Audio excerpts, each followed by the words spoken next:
ሰላም ጤና ይስጥልን ክቡራን ተመልካቾቻችን እንደምን ከርማችኋል? ይህ ባህረ ጥበባት ቴሌቪዥን ነው። ባህረ ጥበባት ቴሌቪዥን በዋሽንግተን ዲሲ እና አካባቢው የጽርሐ ጽዮን መንፈስ ቅዱስ ቤተክርስቲያንና የምዕራፈ ቅዱሳን ቅድስት አርሴማ ገዳም እየተዘጋጀ የሚቀርብላችሁ ልዩ መርሃ ግብራችን ነው። ዛሬ ከጾም መልስ ፍቺ የምናደርግበት ሐምሌ 5 ቀን ነው። ዕለቱን ቅዱስ ጳውሎስ እና ቅዱስ ጴጥሮስ እጅጉን ይከብሩበታል። በእነርሱ ጉዳይ ስለ ሐዋርያቱ በርከት ያለ ማብራሪያ ከየኔታ አባ ጸጋ ዘአብ ጋር ቆይታ አደርጋለሁኝ። እሳቸው የአራቱ ጉባኤያት መምህር ናቸው። እዚህ ድረስ መጥተው ይህንን ማብራሪያ ይሰጡናል። አብረን ክብረ በዓሉን እንድናከብር ማብራሪያውን እንድንሰማ እጋብዛችኋለሁ። አብረን ቆይ።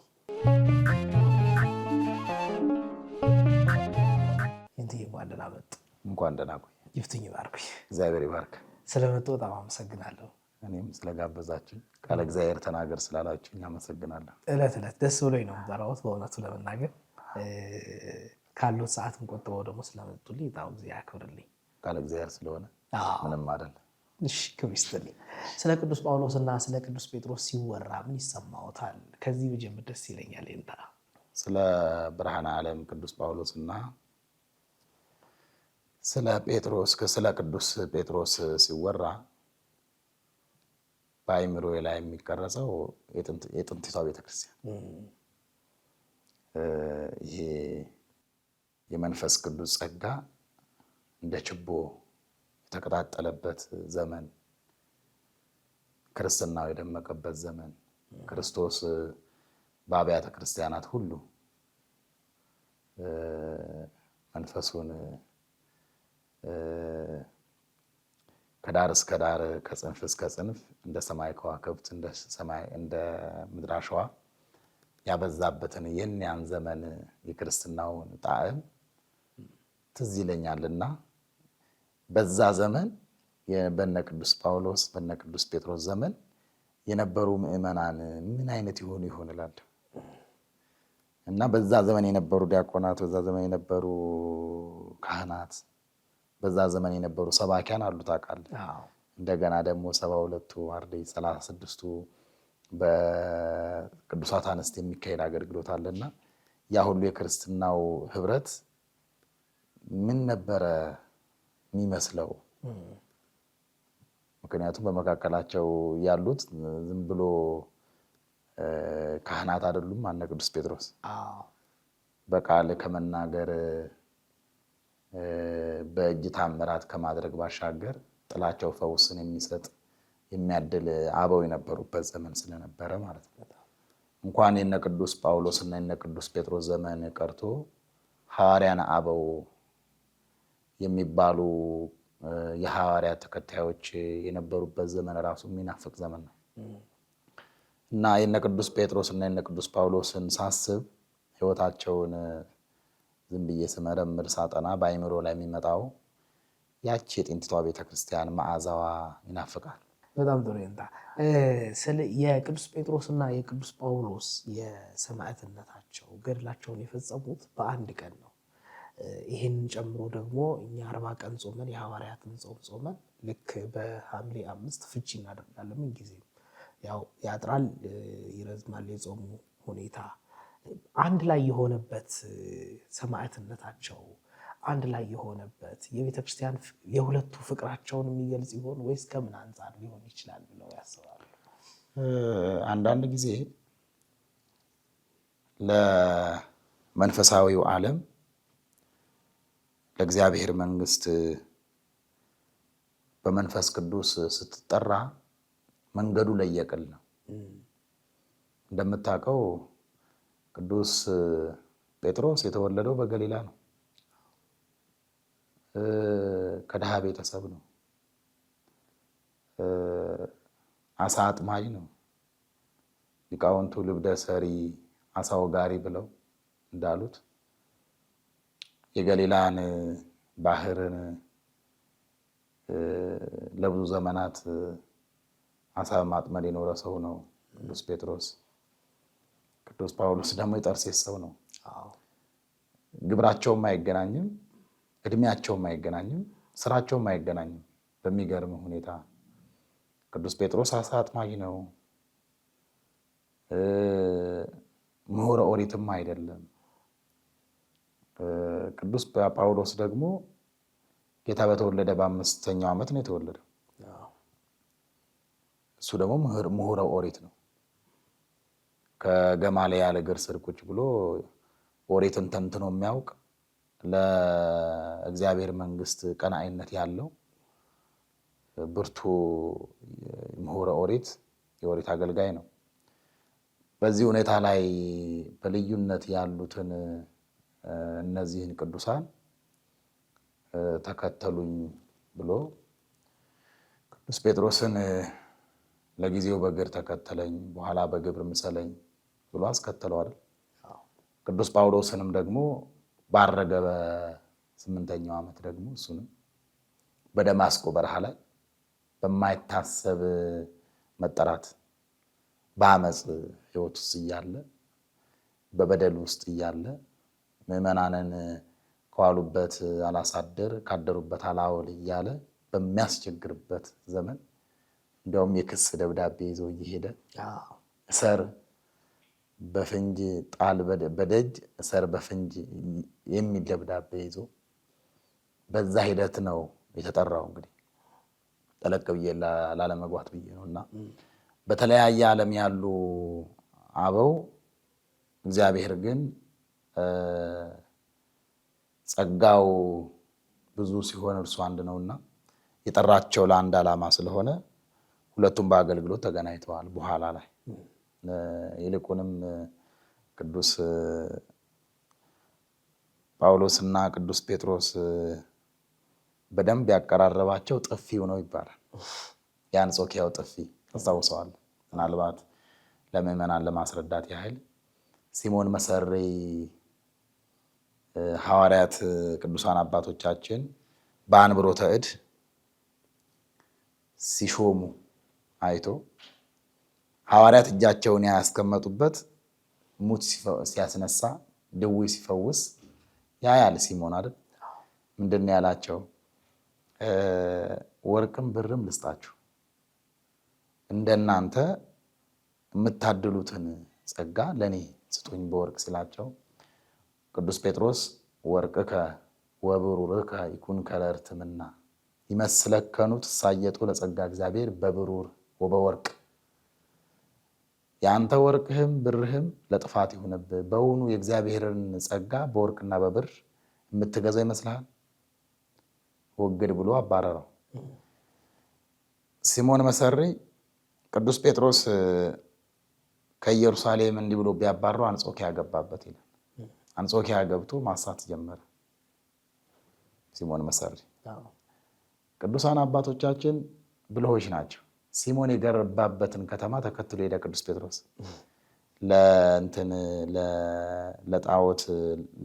ለጣዖቱ መስዋዕት እንዲሆን በሬ አምጥተው ነበረ። ሲሞን መሰሪ ሄዶ በጆሮ ሹክ ቢለው በሬው ለሁለት ተከፈለ። ቅዱስ ጴጥሮስ ደግሞ ቢባርከው ደግሞ በሬው ብድግ ብሎ ተነሳ። እንደገና ሲሞን አጋንንትን በምትሃት ጠርቶ ኑ ዲያቆናት አድርጌ ቀሳውስት አድርጌ ጳጳሳት አድርጌ ልሾማችሁ ይላል። ተሰበሰበ ሰው ከመሬት ከፍ አለ ይላል በምትሃት። በቃ ሾምኳችሁ ብሎ ሳይጨርስ ቅዱስ ጴጥሮስ ቢያማትብበት በሱ ላይ አድሮ የነበረው ሰይጣን ሲሸሽ ከመሬት ወድቆ ተከሰከሰ። ይህንን ታሪክ በተደጋጋሚ እንደዚህ አይነት ታሪኮችን እየፈጸመ ከሮም ደረሰ ነው ትልቁ ዋናው ሐሳቡ። ቅዱስ ጳውሎስና ቅዱስ ጴጥሮስ የተገናኙበት እና ከዚህ በኋላ የሲሞን ልጆች ትንሣኤ ሙታን የለም፣ ክርስቶስ አልተነሳም፣ ህድረት ውላጤ ብለው ክደት አፈሉ ይላል። ቅዱስ ጴጥሮስንም ቅዱስ ዮሐንስንም አስረው ደበደቧቸው። እንዲያውም ቅዱስ ጳውሎስ በደረቅ ጸጉሩን ግማሹን ማለት ነው ለዚህ ያለውን ብቻ ላክተው ከበር ጣሉት ከደጅ ሰው እንዲስቅበት። ቅዱስ ጴጥሮስን ደግሞ የፍጥኝ አስረው እየደበደቡት ቅዱስ ጳውሎስ መጣ። ዋዘዞ እግዚእነ ኢየሱስ ክርስቶስ ከመ ይሁር አቤሁ ይላል ቅዱስ ጳውሎስ። እግዚአብሔር መንፈስ ቅዱስ ጴጥሮስ ካለበት ዘንድ እንዲሄድ አዘዘው ይላል። በዛ ጊዜ እንግዲህ ትራንስፖርት መጠበቅ የለም፣ ደመና አዘው ነው የሚሄዱት እና ቅዱስ ጴጥሮስ ከመካከላቸው ቅዱስ ጳውሎስ ከመካከላቸው ተገኘ። እንደደረሰ እንዲያውም ቅዱስ ዮሐንስን ከደጅ አገኘው። ምን ነው ከዚህ ወድቀሃል? ደግሞስ ማን ነው እንደዚህ ያደረገ? የኔስ ቀላል ነው ቅዱስ ጴጥሮስ እንጂ በዚህ ሁሉ እርጅና ተደብድቦ ቆስሎ እዛው ወድቆልሃል አለው። እኔ ቅዱስ ጳውሎስ ይገርመኛል። ቅዱስ ጳውሎስ ሲያስተምር በጥበብ ነው፣ በብልሃት ነው። ወኮንኩዎሙ ለእለ አልቦሙ ሕግ ወኮንኩ ከመዛ አልቦ ሕግ። ሕግ ሃይማኖት ለሌላቸው ሰዎች እንደነርሱ ሕግ የሌለው ሆንኩኝ የሌለ ሃይማኖት እንደሌለ ሆኖ መጣ። እንደነሱ መስሎ ምን እያሉ ነው እነዚህ? እንዲህ ብለው ምንድን ነው የምትለው ይለዋል ቅዱስ ጴጥሮስ። ጌታ ከሰማያ ሰማያት ወርዷል፣ ከድንግል ማርያም ተወልዷል፣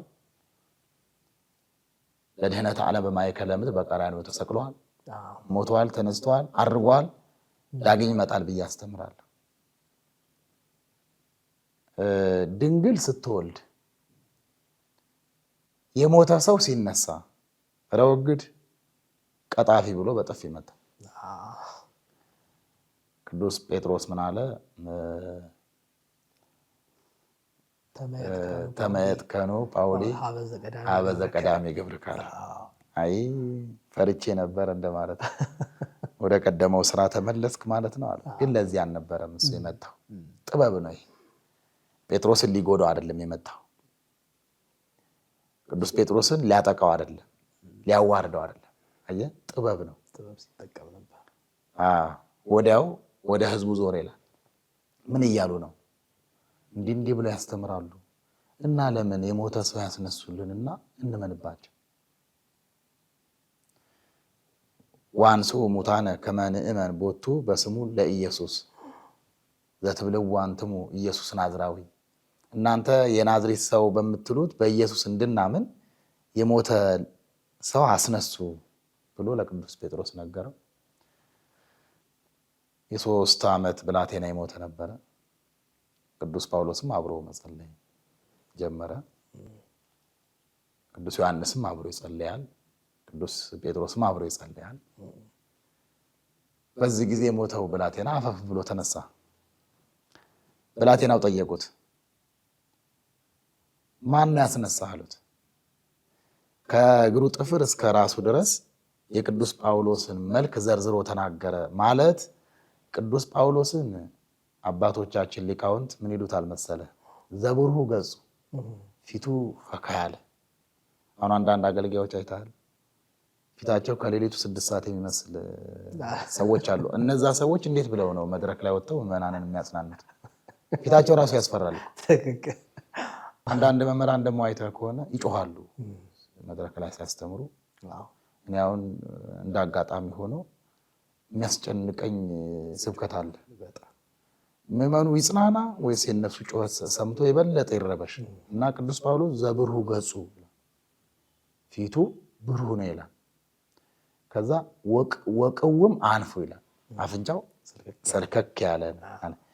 ከዛ ወመላትሂው ከመጽጌረዳ፣ ጉንጩ እንደ ጽጌረዳ ነው። ከዛ ወእውደ ጽሕም ይላል፣ እዚህ ጺሙ ዙሪያው ሙልት ያለ ነው። ወነዊህ ቆሙ፣ ቁመቱ ዘለግ ያለ ነው ይላል። ሙሉ ይሄንን ዘረዘረ። ሁሉም ወደ ቅዱስ ጳውሎስ ዞር ብሎ አየው ማለት ነው። እዚያ ያለው ሰው ሙሉ አመነ። ከዛ ጊዜ ጀምሮ ቅዱስ ጳውሎስና ቅዱስ ጴጥሮስ አገልግሎታቸው እየሰመረ መጣ።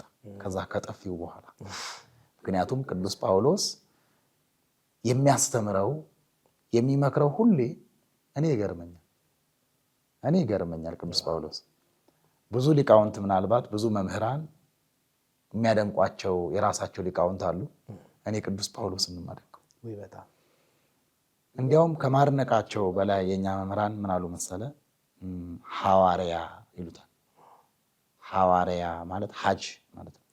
እንዴት እንደ ወራጅ ውሃ መያዣ አለው። እዚህ ነው ስትለው እዛ ነው።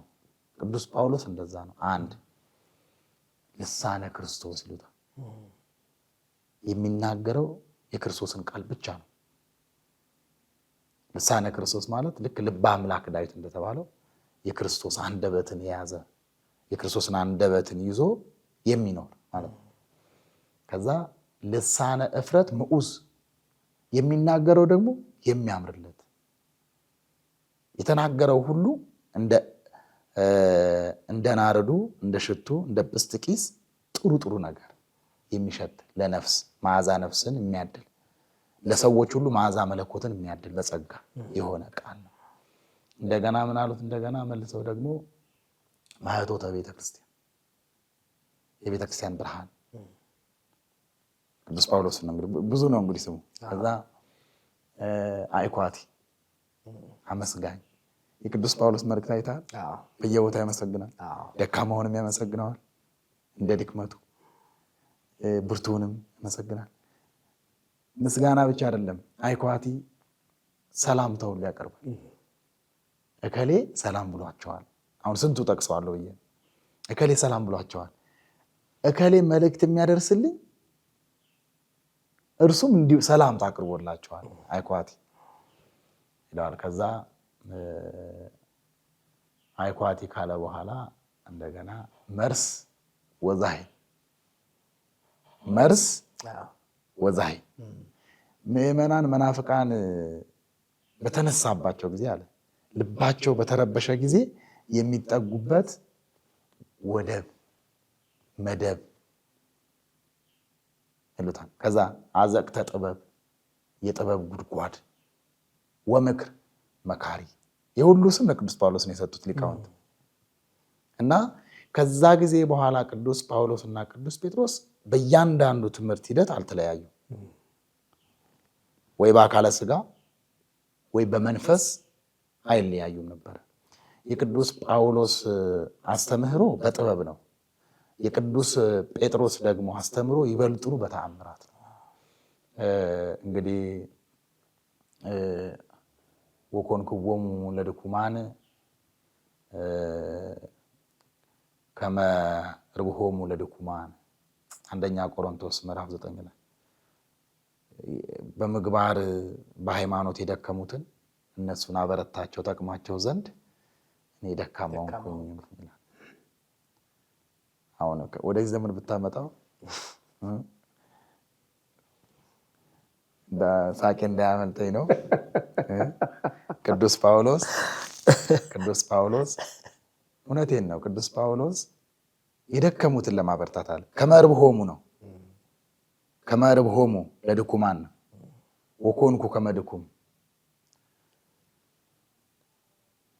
ድካመ ሥጋ ድካመ ነፍስ ያለባቸው ኃጢአተ ሥጋ ኃጢአተ ነፍስ በዚህ የወደቁ ከምግባር ከሃይማኖት የተለዩ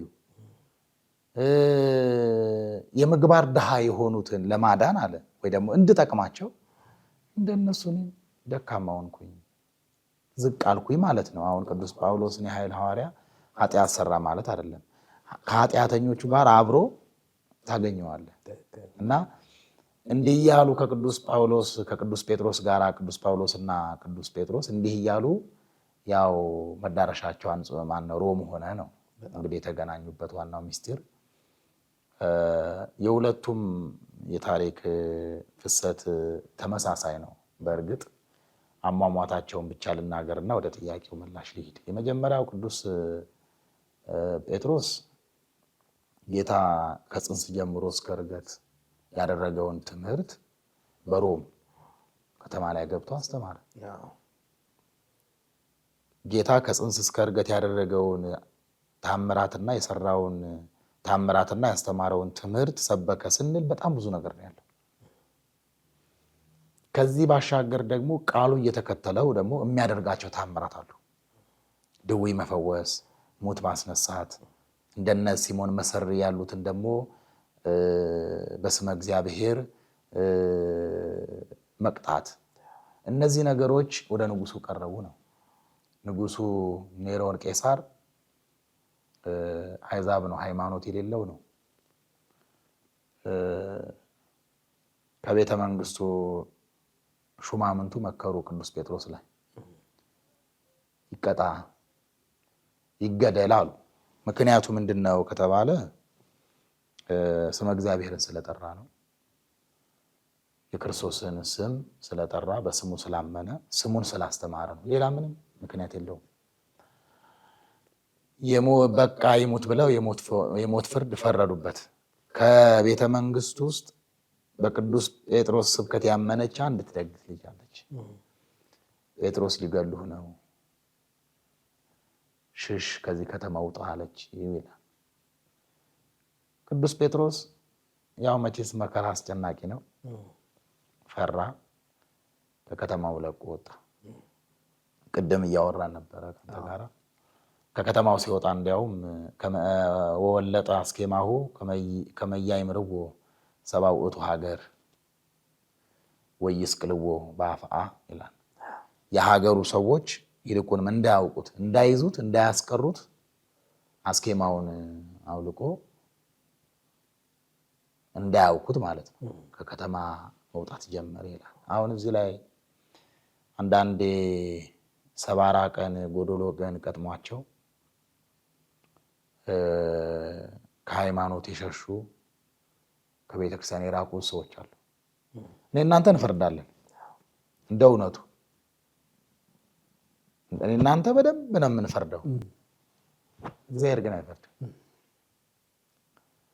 እኔ እናንተ በጣም እንፈራለን፣ እንሰጋለን። እግዚአብሔር ግን ከኛ ጋር ነው። ምን እንዳለ ታውቃለህ? መጽሐፈ መነኮሳት አቤቱ እኔ ተውኩህ አንተ ግን አትተወኝ፣ እንደ ተወኝ ልተወው አትበል፣ እኔ ጣልኩ እሱ እንደ ጣለኝ ልጣለው አትበል፣ እኔ ለመፈለግ ውጣ እንጂ። ቅዱስ ጴጥሮስ ልክ ከከተማው ሸሽቶ ሲወጣ አምላካችን ክርስቶስ ደግሞ ከመዘ አእምሮ ቀዳሚ ቀድሞ እንደሚያውቀው ሰው ሆኖ ታየው። መንገድ ላይ አይቴ ተአውር፣ ወዴት ነው የምትሄደው አለ። ከመሰቀል አለ፣ ለመሰቀል በሮም በሮም ትሰቀሉኑ ዳግመ አለ። ዳግመኛ ልትሰቀል ነው? ዳግመኛ? አዎ አንተማ ፈራ፣ አንተ የፈራኸው እንዴ ልትሰቀል አለ።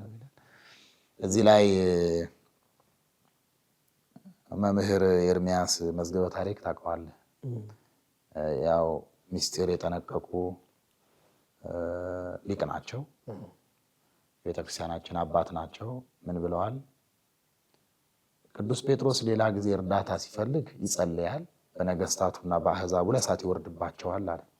በዛ ቀን ግን ፈርቶ ከመውጣቱ በፊት ሲጸልይ ምላሹ ምንድን የሆነው? ጌታ ተሰቅሎ ሲሰቀል አገኘው። ሲሰቀል ጌታን ሲሰቀል አየው ራእዩ። ሰቀሉ ከኑ ዳግመ በሮም፣ ጌታዬ ዳግመኛ በሮም ሰቀሉ አለው። አንተማ ለሐዋርያት ለፍርሃታቸው ጥብዓት ትሆናቸዋለህ ብዬ አብነት ባረግህ፣ አንተ ግን ፈራህ ቢለው፣ እንግዲያውስ እንደ ጌታዬ ቀጥ አድርጋችሁ ሳይሆን ቁልቁል አድርጋችሁ ስቀሉኝ አላቸው። ሐምሌ 5 ቀን ተሰቀለ፣ ሰማዕትነቱን ተቀበለ። ወደ ቅዱስ ጳውሎስም በተመሳሳይ ነው። በነገራችን ላይ ታሪኩ በተመሳሳይ ነው። እርሱም በርያሱስን አወቀው፣ ጠንቋዩን። እሱን ተንኮሉን እና ክዳቱን እንዲሁም ያደርገው የነበረውን በሕዝቡ መካከል ጥንቆላውን ድል ካደረገው በኋላ ወወፃ ስምዓተ ነገሩ ውስተ ኩሉ ሮም፣ ቅዱስ ጳውሎስ አገልግሎቱ ስብከቱ በሮም ሁሉ ተሰማ። የቃሉ ትምህርት የእጁ ታምራት ታየ። እንደዚሁ ለቅጣት ወደ ንጉሱ ቀረቡ። ኔሮን ቄሳር ይሙት በቃ ብለው ለሰያፊው ሰጡት። ሂድና አንገቱን ብለህ ግደለው አለው። ወደ መካነ ምቅታል ማለት ወደ መግደያው ቦታ ሲሄዱ አሁንም መምህር ኤርምያስ የኔኖር ቄሳር ልጅ ብለውታል በመጽሐፈ ታሪካቸው ላይ ድሮ ቅኔ ቤት እያለን የማውቀው። ስንክሳሩ ግን ምንድን ነው የሚለው? እምዘመደ ንጉሥ ይላል። ከንጉሱ ዘመድ ማዝማደ ንጉሥ ከንጉሱ ዘመድ እና አገኘችው። ጳውሎስን ወዴት ነው የምትወስደው? ንጉሥ ግደለው ብሎኝ ነው። አንቺ ልጅ እስኪ እሱን መሐረብሽን ስጪኝ፣ ሻሽ ማለት ነው። ሻሿን ተቀበላት። ሰያፊው ከመካነ መቅታሉ ወስዶ ሰየፈው። አንገቱ ቁልቁል፣ ሌላው ሰውነቱ አግድም ወደቀ። ያንን የልጅቷን ሻሽ ወስዶ ከላይ ያለው አንገቱን ፊቱን አለበሰው። የሚገርምህ ነገር፣ በጣም የገረመኝ ነገር ወደ ጥያቄው ስመጣልህ ቅዱስ ጴጥሮስም ሰማዕትነት የተቀበሉበት ያረፉበት የተቀበሩበት ቀን አንድ ቀን ነው አይደለ? ቅዱስ ጴጥሮስም ሰማዕትነት ሲቀበል ቅዱስ ጳውሎስም ሰማዕትነት ሲቀበል ሁለቱ በመንፈስ ይገናኙ ነበር። ቅዱስ ጳውሎስን የሰየፈው ሰያፊው ቤተ መንግስት ሳይደርስ ቅዱስ ጴጥሮስና ቅዱስ ጳውሎስ ብርሃን ለብሰው የብርሃን አውድ አድርገው ሲያርጉ ለዛች ሴት አገኟት፣ መሐረብ የሰጧት። እንዲያውም ምን ብለዋል በአርኬው ላይ? ሰላም ለጴጥሮስ ወለጳውሎስ ሱታፉ እምስራሃ ህማም ክቡድ ድህራ አይረፉ አልባሰ መንግስት ሰናይ እንዘይታጸፉ ሀበ ተርህወ ገነት ወአበ ረፍታት ተነጽፉ በቅድመ አሐቲ ወለት ህቡረ ሐለፉ። ደራሲ ልክ ሰያፊ ቅዱስ ጴጥሮስም ሰቅለው ሳይጨርሱ ሰያፊም የቅዱስ ጴጥሮስን ጳውሎስን አንገት እንደቆረጠ ቤተ መንግስት ሳይደርሱ ጴጥሮስና ቅዱስ ጳውሎስና ቅዱስ ጴጥሮስ ተያይዘው ብርሃን ለብሰው ብርሃን ተጎናጽፈው የብርሃን አክሊል አድርገው በዛች መሐረብ የሰጠችው ልጅ በሷ ፊት ለፊት ሄደው መሐረቡን ሰጥቷት ቅዱስ ጳውሎስ ሄዱ። ሲያርጉ በነፍስ አየቻቸው። ልጅቷ ቤተ መንግስትን ያለችው ሰያፊው ቤተ መንግስት ስመጣ አይቴ ሃሎ ጳውሎስ ገብሩ ለኢየሱስ፣ ያ የክርስቶስ አገልጋይ ጳውሎስ የት ነው ያረከው? የት ነው አለችው። እዛ ወድቆልሻል፣ መሐረብሽም እዛው አድርጌያለሁ።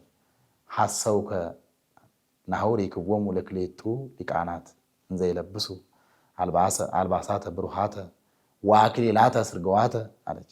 እነሆ አሁን ዋሽተሃል። ጴጥሮስና ጳውሎስ የብርሃን ልብስ ለብሰው የብርሃን ካባ ደርበው ወርቀ ዘቦ ግምጃ ደርበው የብርሃን አክሊል አድርገው ሲሄዱ አየዋቸው። ወሊተሰ ወሀቡኒ ሊተ ለእኔም እንጂ ይኸው ሻሼን ሰጥተውኝ ሄዱ ብላ አወጣፈየችው። አመንኳ ሌላ እና ቅዱስ ጳውሎስና ቅዱስ ጴጥሮስ ያረፉትም በአንድ ቀን ነው፣ የተቀበሩትም በአንድ ቀን ነው። ቅዱስ ጳውሎስ በመስቀል ቅዱስ ጳውሎስ በሰይፍ ቅዱስ ጴጥሮስ ደግሞ በስቅላት በአንድ ቀን አረፉ። ቅዱስ ጳውሎስ 42 ዓመት በአገልግሎት ቅዱስ ጴጥሮስ 50 ዓመት አገልግለው በ67 ዓመተ ምህረት ከሚያረጀው ዓለም ወደማያረጀው ከሚለወጠው ዓለም ወደማይለወጠው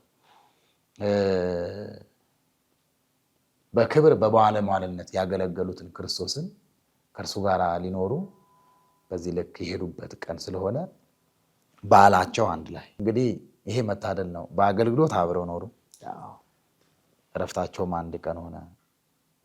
እኔ ግን ከሁሉ የገረመኝ ደግሞ ሁለቱም ቅዱሳን ነፍሳት አብረው ተያይዘው ነው እግዚአብሔርን መንግስት ወደ ገነት ወደ እግዚአብሔር መንግስት ወደ ገነት ወደ ጸጋ እግዚአብሔር ወደ ክብረ እግዚአብሔር የሄዱትና ከዚህ አንጻር አንድ ላይ ባህላቸው ይከበራል። በሕይወተ ሥጋ ሳሉ አብሮ ከማገልገላቸው በተቃራኒው አብሮ ከማገልገላቸው በተጨማሪ ይሄኛው ደግሞ ከፍ ስለሚያደርገው ባህላቸው አብሮ ይከበራል ማለት ነው። አይለያዩ። እዚሁ ጋር ተያይዞ የቅዱስ ጳውሎስ እጅግ ምሁር መሆን፣ የቅዱስ ጴጥሮስ ደግሞ እንደው ከአሳ አጥማጅነት መምጣት፣ ከዚያ በኋላ ቅዱስ ጳውሎስ የአሕዛብ ሐዋርያ ተብሎ በተለይ በእነዚህ በግሪካውያን ዘንድ እጅግ የተማረ ስለነበረ መነሳቱ፣ የቅዱስ ጴጥሮስ እንደዚሁ አገልግሎቱ ይስተዋላል እና በቅድስት ቤተክርስቲያናችን ምን አይነት ትርጉም ይሰጣል የሁለቱ አንድ ላይ ሆኖ ማገልገል? ቅዱስ ጳውሎስ እንደኛ አመለካከት ማገልገል የነበረበት አይሁድን ነው። እሱ ግን የአሕዛብ መምህር ነው። ቅዱስ ጳውሎስ የአሕዛብ መምህር የሆነበት ዋናው ምክንያት ወገኖቹ ናቸው። እንደገና ቅዱስ ጳውሎስ አንድ ደራሲ እንዲህ ብለዋል፣ ከመያግብ ሕዝበ እየንተ ቀዳሚ ሰደደ ብሎ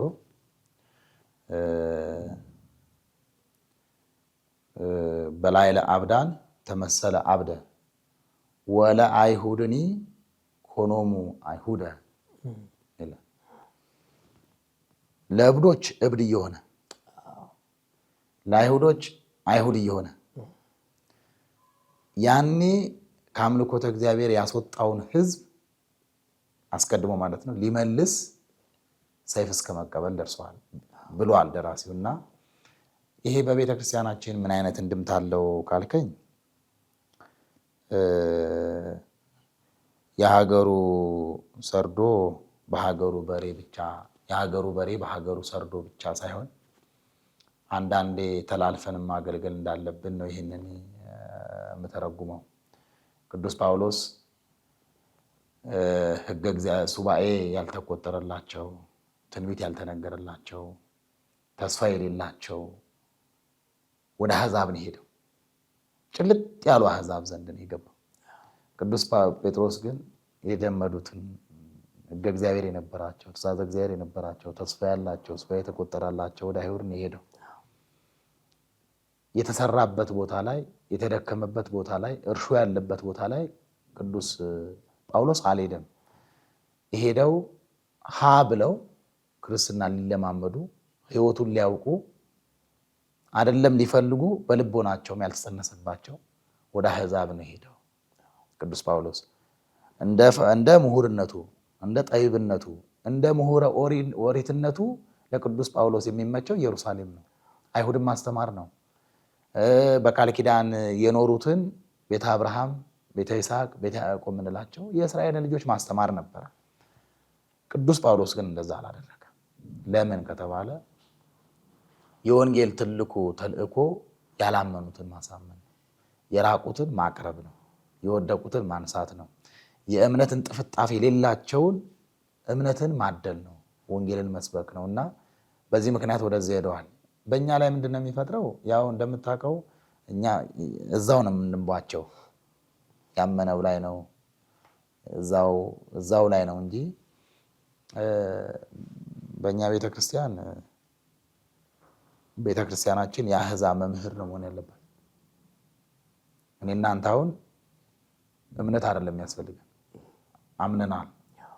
አሁን የሚያስፈልገን በምግባር በትሩፋት የሚያጸናን መምህር ነው የሚያስፈልገን። ከፊለ ማይ ከፊለ ብስት ይኖራችሁ፣ ሁለት ያላችሁን አንዱ ስጡ።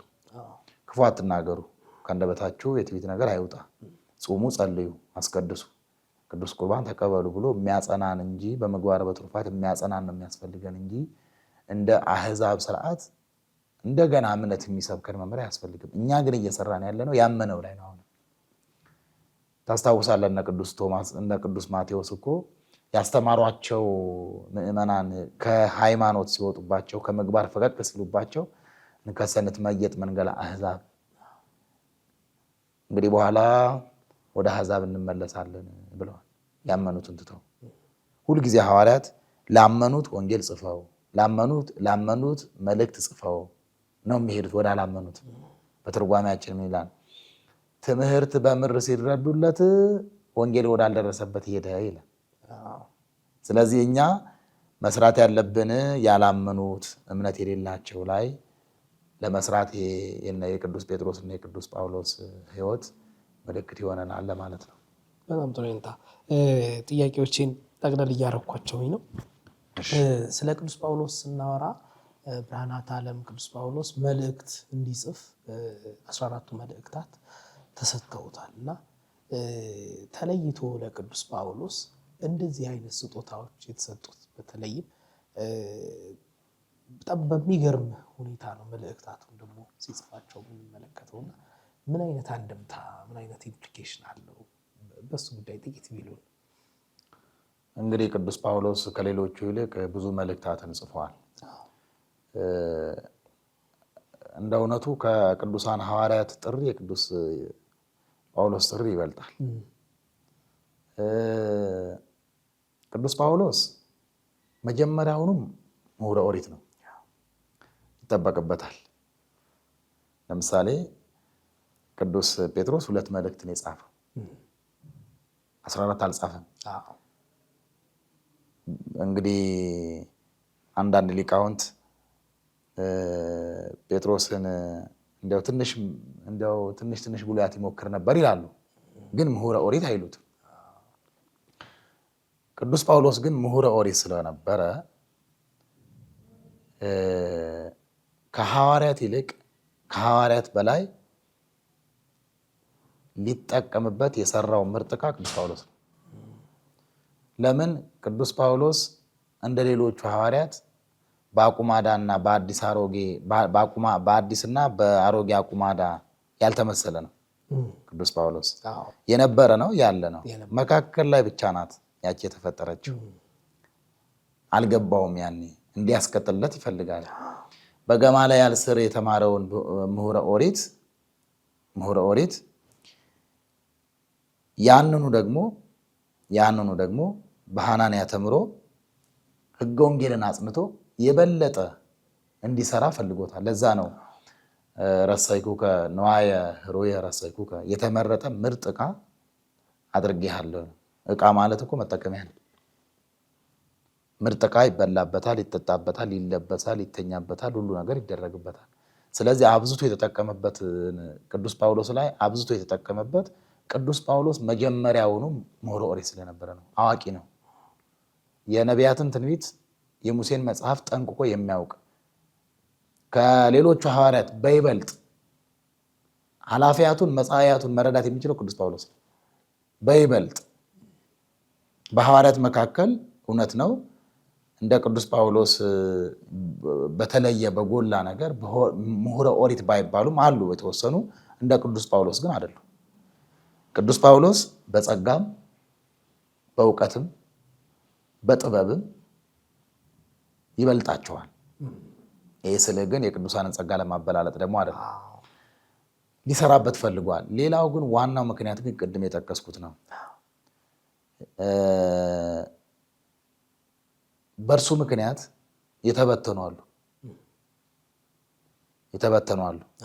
ይብእሰከረ ጊጻር ያለው ቀኖቱን የተሳለውን ቀኖት ብትረግጠው ለአንተ ይብስብሃል። ቀኖቱ ምንም አይሆንም።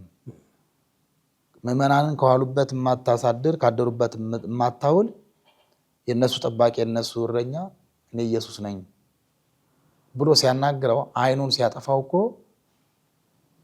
እንደ ቅርፊት ወለቀለት አይደል የሚለው። ሐናንያ እኮ ሲያጠምቀው እንደ ቅርፊት ወለቀለት ማለት ምንድን ነው የወለቀለት? በብሉይና በአዲስ ኪዳን መካከል የነበረውን አለመረዳቱን ነው ያወረደለት የጣለለት። ወዲያውኑ የበራለት እኮ በእርሱ ምክንያት በሊቀ ካህናቱ መመሪያ መሰረት ከምዕመናነ ሐዋርያት ከቤተክርስቲያን አንድነት የለያቸው በጣም ብዙ ናቸው። ያስገደላቸው ብዙ ናቸው። የገረፋቸው ብዙ ናቸው። ከሃይማኖት አውድ ያፈናቀላቸው ብዙ ስለነበሩ ቅዱስ ጳውሎስ ምንድን ነው ያለው? ወንጌልን መስበክ ለቅዱስ ጳውሎስ ትርፍ ስራው አይደለም። ምንድን ነው ያለ? ወንጌልን መስበክ ወንጌልን ማስተማር የቅዱስ ጳውሎስ የመጀመሪያው የመጨረሻው ስራው ነው። ወንጌል መስበክን እንደ ስራ አድርገ ያለው ለዛ ነው። የቅዱስ ጳውሎስ ስራው ወንጌል ነው። ለምንድን ነው በዛ ልክ የታተረው ካልክ የበተነውን ለመሰብሰብ፣ ያራቀውን ለመሰብሰብ፣ የራቀውን ለማቅረብ፣ የበተነውን ለመሰብሰብ፣ የወደቀውን በእርሱ የጣለውን ለማንሳት፣ በእግዚአብሔር ቀናኢነት ተነስቶ ከሐዋርያት ህብረት የለያቸውን ብዙ አብያተ ክርስቲያናትን ለመመለስ ትንሽ ጊዜ አይደለም። ጌታ ካረገ በ8ኛው ዓመት ተመለሰ ቅዱስ ጳውሎስ አይደለም። 8 ዓመት የሰራው ያበላሸው የበተነው ብዙ ስላለ በዛ ልክ ግን ለካሳ የሁሉ ነገር ስራ ሰርተዋል ነው። ዋናው ግን እንደው ቅዱስ ጳውሎስን እንስተው እንጂ ዋናም ይሁኒ መንፈስ ቅዱስ ነው። ሰሪው መንፈስ ቅዱስ ነው በቅዱስ ጳውሎስ ላይ አድሮ ማለት ነውና ከኃጢአት ወደ ንስሐ የተመለሱ ሰዎች ብዙ ፍሬ አላቸው። ለምሳሌ ያህል በሌላ ሃይማኖት ኖረው ወደኛ ሲመጡ እኛ የምንቀልድበትን ህይወት አሳምረው ይኖሩታል። እኔ እንኳን ማቃቸዋለሁ አንዳንድ ሙስሊሞች ሙስሊም የነበሩ ማለት ሙስሊም ኖረው ወደ ክርስትና ሲመለሱ በቃ ክርስትናቸው ትንታግ ነው። በቃ ለብ ያለ አይደለም። በቃ የሚያቃጥል ነው። ትንታግ ነው። ዕለት ዕለት የሚለኮስ አዳዲስ ችቦ ነው። ሁሌ በጸሎት በቅዳሴ በመስዋዕት በተመስጦ እንዲሁም ደግሞ አፍአዊም ሆነ ውሳጣዊ ማንነትን በመጠበቅ ጎበዞች ናቸው። ስተው የነበሩ ሲመለሱ፣ ወድቀው የነበሩ ሲነሱ፣ ረክሰው የነበሩ ሲነጹ፣ ርቀው የነበሩ ሲቀርቡ፣ ክደው የነበሩ ሲያምኑ፣ ልጅነት ያልነበራቸው ልጅነት ሲያገኙ፣ ስሬት ያልነበራቸው ስሬት ሲያገኙ፣ ሃይማኖት የሌላቸው ሰዎች ሃይማኖት ሲሰበክላቸው የበለጠ ያፈራሉ። የቅዱስ ጳውሎስም መንፈስ ቅዱስ በዚህ ልክ ነው ያሰራው ለማለት ነው። በጣም ድንገንታ በመጨረሻ የማደርገው ከቅዱስ ጳውሎስና ከቅዱስ ጴጥሮስ ቅድስት ቤተክርስቲያናችን ማትረፍ ያለባት መስራት ያለባት ምዕመናኑ አገልጋዮቹ እንዳጠቃላይ በደንብ አድርገው ከሁለቱ ምን አይነት ትምህርት ሊወስዱ ይችላሉ? ለዚህ እንጠቅልለው። እኔ ሁለት ነገር ብቻ ነው የምናገረው። አንደኛው ከቅዱስ ጳውሎስና ከቅዱስ ጴጥሮስ መማር ያለብን እኛ ነን፣ ምዕመናን አይደሉም፣ አገልጋዮች ማለት ነው። እኔ በቅዱስ ጳውሎስና በቅዱስ ጴጥሮስ የሚገርመኝ ሁለት ነገር ነው። አንደኛው የሃይማኖት ነገር ሲነሳ የሚያደርጉትን ነገር የሃይማኖት ውሳኔያቸው አንድ፣ ሁለተኛ የመረዳትን ህይወት። የመጀመሪያው የሲሞንን መሰሪ ጠንቋዩ ማለት ነው። ቅድም እንደነገርኩ ሃይማኖት አፈሉ አላለም። የተለያየ እምነት ክርስቶስ አልተነሳም፣ ትንሣኤ ሙታን የለም፣ ክርስቶስ ስጋና ነፍስን አልነሳም፣ ውሃ በቦይ እንደሚያልፍ እንደዚህ ነው ያለፈው እንጂ ስጋና ነፍስን ነስቶ አልተዋሃደም፣ መለኮት ወደ ሰውነት ተለውጧል፣ ትዳር ርኩስ ነው፣ ሌላም ብዙ የክደት አይነት አፍልተዋል በዛ ዘመን። እንደዚህ አይነት የሃይማኖት ጉዳይ ሲነሳ ቅዱስ ጴጥሮስ ለቅዱስ ጳውሎስ አንድ ሆነው ኑ እንምከር አሉ። መቼ? በ50 ዓመተ ምህረት እንዲህ ተብለዋል፣ እንዲህ ተነስተዋል፣ እንዲህ እየተባለ ነው፣ እንምከር። እንዲያውም አንድ ታሪክ ሳነብ የመጀመሪያው ጉባኤ ሐዋርያት ብቻ አይደሉም የተሳተፉት ይላል። 72 አርድእት አሉበት፣ መልእክት አድራሾች ወንጌል ጸሐፊያን ናቸውና ይላል እና 12 ሐዋርያት 36ቱ ቅዱሳት አንስትን በተልእኮ ጉባኤውን በማገዝ አሁን ሴቶች የአገልግሎት ድርሻ የለንም እያሉ ነው። መልእክትን ከማድረስ በላይ ምን አገልግሎት አለ እንዴ? ቅዱስ ጳውሎስን ቅዱስ ጴጥሮስን ከማገዝ በላይ ምን አለ? ቅዱስ ጴጥሮስ እንዲህ ሲጽፍ ቀለም ከማቅረብ፣ ብዕር ከመቅረጽ፣ ብራና ከመዳመጥ የተጻፈውን ደግሞ ሄዶ ከማድረስ ከዚህ በላይ አገልግሎት አለ? የለም እኮ። በዛ ጊዜ የሃይማኖት ልዩነት ሲፈጠር ያደረጉትን ነገር እኛ ብንወስደው፣ የኢትዮጵያ ቤተክርስቲያን ብዙ ፈተና አለባት። እኔ የውጭ ፈተና ያሰጋኝ ብዙም በጣም የሚያሰጋኝ በጣም የሚያስፈራኝ የውስጡ ነው፣ የውስጡ ልዩነት። አንዳንድ ሰዎች ልዩነቱን የሚያዩት የብሔር የቋንቋ አይደለም። ይህ ኢምንት ነው፣ ቀላል ነው። የብሔርና የቋንቋ ልዩነት በነገራችን ላይ በሆድ የሚጠፋ ነው። በሆድ በምግብ የሚጠፋ ነው። አብረ ከበላ ይጠፋል ብሔርተኝነት።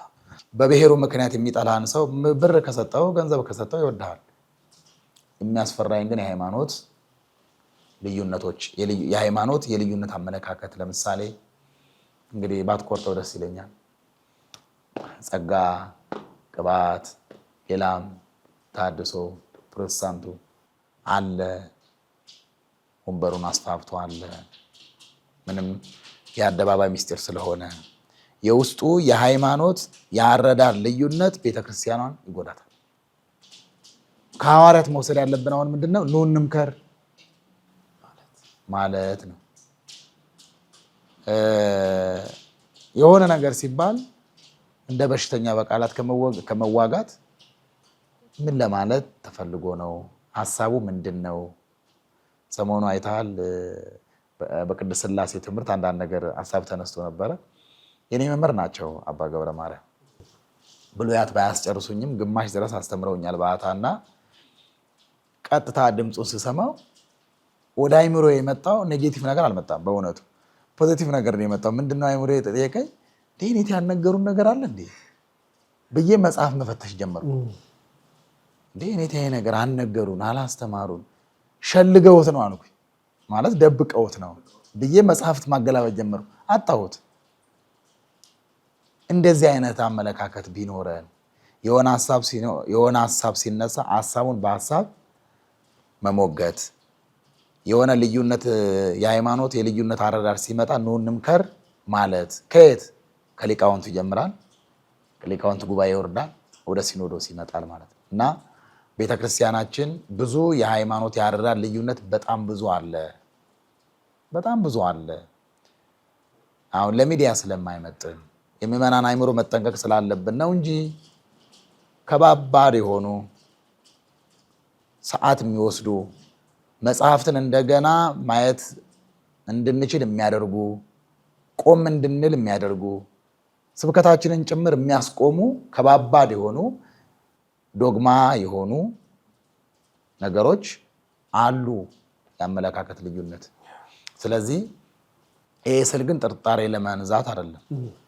ይሄ ሊቃውንቱ የሚያውቁት ስለሆነ በየጉባኤው ያለ ልዩነት ይታወቃል። እና እንደዚህ ያን ልዩነት ሲነሳ መምከር እንድንችል ከሐዋርያት ብንማር አንዱ ይሄ ነው። ሁለተኛ ደረጃ ከቅዱስ ጴጥሮስ ከቅዱስ ጳውሎስ መማር ያለብን ነገር ብዬ የማስበው ጥበብ ምዕመናንን ለማዳን ቤተክርስቲያንን ለመታደግ ብዙ ነገር ይደረጋል ማለት ነው። ቅዱስ ጳውሎስ ምዕመናንን ለማዳን በገቢረ ኃጢአት ያሉት ወደ ገቢረ ጽድቅ፣ በአምልኮተ ጣዖት ያሉት ወደ አምልኮተ እግዚአብሔር እንዲመለሱለት ግዴታ የተጠቀመው መንገድ የቅዱስ ጴጥሮስን ጉንጭን ነው። እንግዲህ ሽማግሌ እኮ ነው ቅዱስ ጴጥሮስ፣ እንዴት ትመተዋለህ ስታስበው? ቅዱስ ጳውሎስ ወጣት ነው፣ ጎረምሳ ነው። ቅዱስ ጴጥሮስ ግን በጣም ሽማግሌ ነው በዛ ሰዓት ነው። አይደለም በቅዱስ ጳውሎስ ዘመን፣ በሐዋርያት ዘመን እንኳን ቅዱስ ጴጥሮስ ሽማግሌ ነው። ፊቱ የተሸበሸበን ሽማግሌ በጥፊ አንስተ መምታት ማለት ምንድን ነው? በቅዱስ ጳውሎስ ዘንድ ያለው መንፈስ ምንድን ነው ካልከው፣ ጥበብ ነው። ሃይማኖትን ለመታደግ ህዝበ ክርስቲያንን ለማዳን እኔ መገረፍ አለብኝ ማለት ነው። ይሄ ጥበብ ነው። ራሳችንን ለሃይማኖት እንደ በሬ ጽሙድ አድርገን እንደ ገበሬ ቅኑት አድርገን መስጠት እንዳለብን ነው የሚያመለክተው። ለምሳሌ የሚመጡ ሀሳቦች ይኖራሉ። ሀሳቡ አይደለም ለሃይማኖት ከሆነ ስጋ ቢቆረስ አጥንት ቢደቅ ደም ቢፈስ ክብር ነው። ቅዱስ ጳውሎስ በጥፊ ሲመጣው ጴጥሮስ ምንድን ነው ያለው? ተመየጥከኑ፣ ተጠራጥሮ ነው እንደ የመታኝ ምናልባት ተመልሶ ይሆን የሚል ብቻ ነው በልቡ ነው ያውም። በኋላ ግን ተአምሩ ሲገለጥ ግን ጥበብ እንደሆነ ገብቶታል። እንግዲህ ያቀራረባቸው ያ ነው በጣም ያቀራረባቸው እና ሃይማኖታችንን በጥበብ ሃይማኖታችንን በማስተዋል ሃይማኖታችንን ለምዕመናን በሚጠቅም መልኩ ራሳችንን መስጠት ብንችል ጥሩ ነው። ይሄ ቅዱሳን አበው ራሳቸውን ለወንጌል የሰጡበት መንገድ ነው። ይሁሉ ለወንጌል እኮ ነው። ሌላ ጉዳይ የላቸውም እኮ። የቅዱስ ጴጥሮስ መመታት፣ የቅዱስ ጳውሎስ ሽማግሌው ላይ እጅ ማንሳት ምዕመናን ለማዳን ነው። ስለዚህ እስኪ ራሳችንን ለቤተ ክርስቲያን ለምዕመናን እንዲያው ህብረት ወይ ደግሞ ወደ እግዚአብሔር መንግስት እንዲገቡ የበቁና የነቁ እንዲሆኑ ምዕመናን እስኪኛ ትንሽ ይምታ ነው ጨፉ ለማለት ነው። እና ጨፉ ሲመታን እንቀበለው። ለቤተ ክርስቲያን ክብር ከሆነ እኔ ብዙ ጊዜ ምንድን ነው የምለው፣ ምናልባት በግሌ ነው፣ ሌሎች ላይ ወክል ይችላል። የኔ ጉዳይ ወይ ደግሞ የኔ ህይወት ለቤተ ክርስቲያን እንዲያው መሰረት የሚሆን ከሆነ ህይወት የሚሆን ከሆነ ክብር የሚሆን ከሆነ እኔ ጸጋዛ የሚባል ሰውዬ እንደዚህ እንደ ትቢያ እፍ ቢባል እንደ አመድ እፍ ቢሉት እግዚአብሔር በሚያውቀው ምንም አይመስለኝም። ለምዕመናን ሃይማኖት፣ ለቤተ ክርስቲያን ክብር፣ ለእግዚአብሔር መንግስት የሚሆን ከሆነ ልክ እንደ ጉምተኖ እንደ ጢስተኖ ጠፋ አንድ ትምህርት አለ። እንደዛ በሆን ምንም አይመስለኝም። አሁን ላይ ግን እሱ አይደለም። በሃይማኖት ሽፋን ፖለቲካ ይሰራል፣ ብሔር ይሰራል፣ የቋንቋ ጉዳይ ይሰራል። ጥፊው ይመታና የጥፊው መጨረሻው የሚሆነው እንትን አይሆንም። ይሄ የምዕመናን ክብር የሃይማኖት ክብር አይደለም። መጨረሻ የሚሆነው መውደቂያው ፖለቲካ ሆኖ፣ መውደቂያው ብሔር ሆኖ፣ መውደቂያው ልዩነት ሆኖ፣ መውደቂያው መበላላትና መጎሳሰም ሆኖ ታገኘዋል። እና ለሃይማኖት ራሳችንን ብዙ አሳልፈን መስጠት እንዳለብን ለቅዱሳን አባቶቻችን ሐዋርያት መማር እንችላለን የሚል ሀሳብ ነው ያለኝ። ዶክተር በጣም አመሰግናለሁ። እዚህ ድረስ መጥተው ይህን የመሰለ ስለ ቅዱስ ጴጥሮስ ስለ ቅዱስ ጳውሎስ እየነቀስን እንኳን ከመጻሕፍቶቻቸው እያወጣን ብናወራ የነበረውን የነሱን ታሪክ ብንዘክር ሰዓት ይበቃናል ብዬ አላስብም። ግን በሚቀጥሉት ጊዜያቶች አንዳንድ ጥያቄዎችን እያመጣን ስለነሱ እንደምንወያይ ተስፋ አደርጋለሁ። እዚህ ድረስ ስለመጡልኝ እግዚአብሔር ያክብርልኝ። በጣም አመሰግናለሁ። እኔም ቃለ እግዚአብሔር ተናገር የቅዱሳን አባቶቻችንን ሕይወት የገባህን የተረዳኸውን በቤተ ክርስቲያን ልሳን እንዲያው ተናገርበት አንደበትህ ላይ ብለህ ዶክተር ስለጋበዝከኝ ከልብ አመሰግናለሁ። የቅዱስ ጳውሎስ የቅዱስ ጴጥሮስ በረከት ያሳድርብን። አሜን። ክብር ይስጥልኝ። ክቡራን ተመልካቾቻችን ስትከታተሉት የነበረው ልዩ የሐምሌ 5 ቆይታችንን ነበር።